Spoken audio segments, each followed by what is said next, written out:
We see a lot of men nowadays pretending to be women who don't like to be laughed at, which is unfortunate, and who expect not to be laughed at, which is optimistic, to say the least. Because to most normal men and most normal women, a man dressed up as a woman is an absolutely ridiculous sight, an absurd grotesque, a freakish parody, an outlandish comic burlesque, and an obvious figure of ribaldry and fun. If he expects to be taken seriously as a woman, with his big Adam's apple and his 5 o'clock shadow and his hands like shovels and his big old knobbly knees, well then, it's virtually impossible to keep a straight face. I'm having trouble doing it now, as a matter of fact. Look, I don't want you ladies to get your bollocks in a twist, but there is no such thing as gender. There are two sexes, male and female. It's very binary. You are one or the other, and you cannot change. How you feel about it personally is irrelevant, which might be a new experience for you in this age of entitlement and pampered neurosis. Gender is a fantasy concept dreamt up by a paedophile quack. It's a laughable conceit, as superficial as a layer of pancake makeup, and you're all making bloody fools of yourselves, only nobody wants to tell you in case they get arrested. But everybody thinks it, including the people who are humouring your delusion because they want to be inclusive. Got to be inclusive. And they stifle their laughter to spare your feelings. For the rest of us, it is comically insulting that we are expected to keep our mouths shut and not respond to this demented nonsense with the open mockery and ridicule it deserves, as if we too are somehow responsible for your fragile emotional state. That's a nice little racket you've got going there, Cupcake. Present yourself as a walking caricature and then play the victim when people laugh. And laugh we do, because laugh we must. Until, that is, we see a man pretending to be a woman who takes the rightful place of a real woman in a sports event and prevents her from reaching her full potential. Or when we see a man pretending to be a woman coming out of the little girls' toilets. Or when we hear of a male rapist pretending to be a woman who is sent to a female prison where he's free to rape again.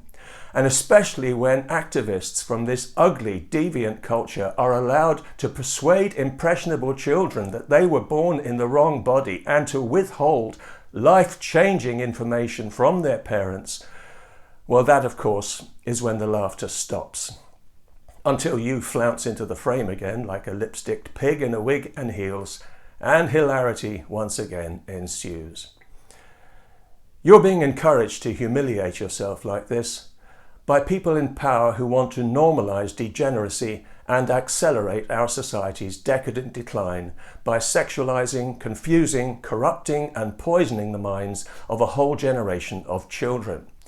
You and others with a similar fetish or compulsion or whatever it is you've got are being allowed to serve as public examples to make this perversion of reality, this mockery of women seem somehow normal and healthy when it's abnormal and sick. In short, you are not a woman, tampon man. You do not have a gender identity. You have a mental disorder which is being exploited for evil, and you are being used. But let's keep this light. We don't want any unpleasantness, and laughter is always a good option when feelings run high. Luckily, you make it easy. One look at your lumbering cartoon-like attempts to be female, and we can't help but laugh. God knows we're only human, especially when you insist that everyone must participate in your fantasy and use your new girly name and pronouns or you will call the police. Yeah, come on. You are going to be laughed at for that, you donut. How can you not be? It is hilarious. But then everything about you, pal, is hilarious. The very idea of you is hilarious. So if you're going to draw attention to yourself by parading around in public in a woman costume and clown face, you need to be able to take a joke, old son, because you are a bona fide figure of fun, an object of mirth. You are an actual laughingstock, as you must have known you would be the moment you looked in the mirror and saw that painted gorilla in a party frock looking back at you. So, since the sound of laughter is likely to follow you wherever you go, why not embrace it and join in the fun? Try to take yourself a bit less seriously. It's very good for the blood pressure. If you are a male of the female persuasion and somebody pokes fun at you for being a man, don't call the police. Give them a slap with your penis. You might as well get some use out of it. That way, everybody has a good laugh, and now we're not just laughing at you, we're laughing with you. How wonderfully inclusive.